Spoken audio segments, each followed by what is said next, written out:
Sisi ndo wale sasa ambao tulipambana katika maisha, lakini mapambano yetu tulikuwa tunatembea na wenzetu tukiamini tunakwenda njia moja, kumbe wenzetu njia walishaijua toka mwanzo, lakini walikuwa wanatuchora kuona wao wanapajua, sisi hatupajui.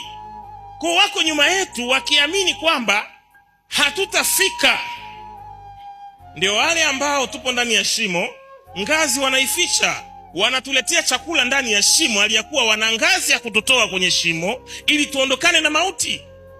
Tuko ndani ya shimo, wanatuletea shuka za kulala hali ya kuwa wana uwezo hiyo shuka kuifunga ikawa kama kamba, tukanyanyuka tukatokana na mateso.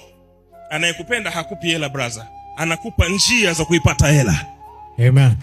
Tuliokuwa tunakwenda shule, mvua ikinyesha unatoa shati hivi, unaweka madaftari kwenye tumbo hapa, afu nakaa namna unakaa kama nunda, unatembea hivi. Ndio sisi brother, ndio sisi ambao shule tukienda majani yameinama hivi na majani yameinama hivi, alafu miguu ndo barabara, umande ule unapita hivi, unafika shule pensi na kwa pensi alikuwa ni mapensi ya Wilo Longomba. Sema amina.